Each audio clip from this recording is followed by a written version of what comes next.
Welcome to Business Your Way. I'm your host, Caryn Gillen, and this is episode 215. Today, we are talking about protecting your way. There's a lot of ways that the world will come at you to quote unquote help you in business. People who know things that they're expert at will want to help you. People who have ideas about what's good and right and safe for you will want to tell you those ideas. But I want to talk about one of your jobs as the protector of your business your way. What you don't want to do is hand your business over to people who do not know it and do not know you and do not know your goals and your way. It takes time for people to understand all those things. Rightly so, right? It should take time for people to understand who you are, why you're in business, why you do what you do, and what your goals are, and why your goals are your goals. And if someone's giving you advice about what you should do, how you should start a Substack, how you should definitely quit your podcast and get on Threads, how you should get into this mastermind, how you should buy this course, how you should for sure start meta ads, if they're going to deliver these great ideas to you, you need to check in with yourself. Do they understand what I am here to do and why? And if they don't, then I don't believe that they have the right to give you advice. But they will, and they always will. And one of the things about business is we're all doing that to people all the time. It's actually what marketing is, right? Marketing is, let me disrupt you and your thinking in a way that has you come and buy my thing. Like, I want to disrupt you enough in a way that has you say yes so you can go buy something. So, even if it's just a friend, it's a business bestie, we're all selling things all the time. Ideas, changes, we know best. I think this is the right thing for you. But make sure if you're going to open the door to take advice, that they actually understand where you're coming from and they're qualified to give you that advice. Right? So even if someone has made 7 figures from Substack and they are telling you it is the way right now, I don't know if that's the right way for you. And neither do they. It was the right way for them. And God loved them for wanting you to have success. That's fantastic. But we still don't know if it's the right way for you. And I can't say if it's the right way for you because I don't know you right now, unless you're one of my clients. I don't know your goals. I don't know why you do what you do, what makes you tick, how you live. Maybe Substack is the right thing, but I wouldn't know, right? Until we get into a coach-client relationship enough to understand where you're at, what's happening, right? So just be really careful with who you open the door to. I think about your business, depending on how new it is and how sturdy you feel in it. I'm always see businesses as a newborn baby when they're getting going. And when you're, it's like you don't hand a newborn baby over to just anybody. You make sure they're trustworthy, right? You make sure they know how to hold a baby. You make sure they've washed their hands. There's a lot of things you think about with your brand new vulnerable baby. And a lot of us have businesses that are in that place. Then you've got a toddler and they're a little sturdier and you let them run around, let them see what's safe, but there's still really good boundaries in place for them.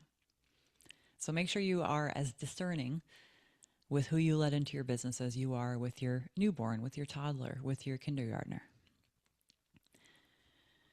The other thing that can really get in the way of you doing business your way is learning way out ahead of where you are.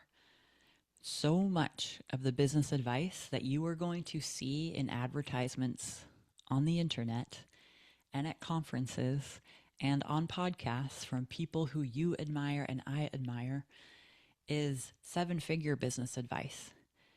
And if you are not a 7-figure business owner, that advice is not for you. But you have to discern what's for me and what's not for me based on where I am. And a lot of the people teaching, how do you run your business like this, or how do you do this in business, how do you have success, they're at the 7 and 8 figure level talking to you when you're at the 5 and 6 figure level. And if you're trying to implement tactics that work really well at the 7-figure level, at the 5 and 6 figure level, you're going to miss the mark and it's going to feel awful. A lot of times you're going to spend a lot of money and spend a lot of energy trying to make those things work and not do what actually does work at the level you're at. And the level you're at is neutral. Whether you make 4, 5, or 6 figures, or 7 or 8 or 9 figures, doesn't really matter in terms of how good you are, what kind of a business person you are. It's more just that you need to know where you are and operate accordingly. So just make really sure that if you are listening to advice, that it is appropriate for where you're at and where you're going. Not where you're going to be 3 years from now, but where you're going to be now, 3 months, maybe 6 months from now. Sometimes we can plan a year ahead, but if you're at $112,000 this year and you're taking advice from someone talking to like $1 million businesses, it's a very different playing field. And we don't have to listen to that, which I think is also good news because there's so much we don't have to care about. There's so much information out there flowing freely on the internet that you can just ignore and stick with what works for you. The other thing that is very protective, and I recommend that you take this one very seriously, is that you're always selling. Because one of the most protective things for a business is having cash, being profitable. If I can sell, then I can stay in business. Then I can keep going, I can keep growing. But if I don't sell, I run the risk of not getting to keep my business, of not getting to keep going. So this is one that is just like the base of everything.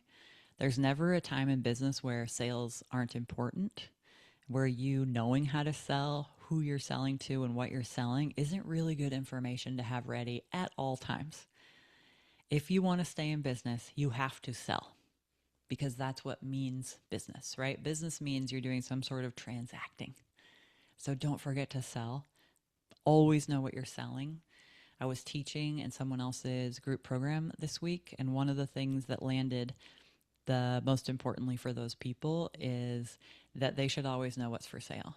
Because one of the ways that makes it really confusing for folks in business is if they don't actually know what they're selling this week. So just decide.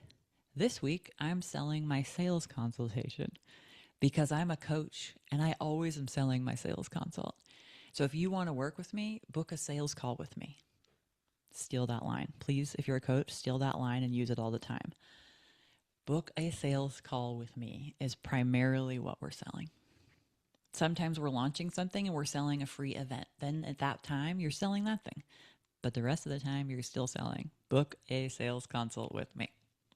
Book a sales call with me. Okay, this last one that I want to highlight is really kind of the thread that's been running through all of these topics. In order to protect your way, to protect your business, you have to learn discernment. You don't get to be successful without learning the skill of discerning what is right for me and what is not right for me, what is right for me right now versus what is right for me later. So there is so much good advice, so many great strategies, so many business models that will work. But the question isn't like, which one do I choose? They're all fantastic. It's which one do you choose for you as who you are with the goals that you have right now? It eliminates 90% of the noise. You need to know where you're going and why, so you know how to discern what is right for me right now. It makes it very easy to not buy every course you come across. So if you're in one of those modes where you're like, I just bought 7 different random things and I don't even know what they are, that means you need to make some decisions and start discerning what's right for me based on what I'm doing. I think that's like the check engine light on your business is if you're just buying random stuff. That means you just don't know where you're going. It's a great time to, if you can, sit down with yourself and get really clear, or book a sales call with me and I'll help you get really clear. And then if I can help you get where you're going, I'll offer to help you. But learning discernment, you do not get to where you want to go, no matter what your goals are, without learning this. So don't forget to make some time to learn how that works for you. And I think some of the things that come into discernment are what your financial goals are. And do you even need some of the things that are out there helping you get to 7 figures if your goal is to get to 150K this year, right? So all that stuff for 7-figure people, you can ignore it. Another great discernment tool is your values. If your value is relational and connection and integrity, you can ignore every bro marketing tactic out there because you don't need them and you won't like using them. They will not feel good, even if they work. Okay, so there's just a couple examples, but discernment, it's a key. It's definitely a puzzle piece you want to have in place. Okay, I'm going to leave it there for today. Just remember that your job, one of your primary jobs, is to protect the mission. Your business, your way, your job to protect it. All right, I'm Caryn Gillen. If you have a coach in your life who needs to hear this, I think that might be most of us. I hope you'll forward this to them. Forward this to one coach in your life today so they get the message too. Let's all do a really good job taking care of our businesses so that we get to stay in business. Because I know that my clients' ultimate goal is to get to coach more. We want to be coaching all the time. We have to do all this other stuff so that we can get to coach. We post on social media, we learn how to market, we learn how to do a sales call, all so that we can coach. And that's what I want for you. I want you to be able to coach more so that you can help people. And that requires that you learn how to protect your business. All right? Get out there and get to work, okay?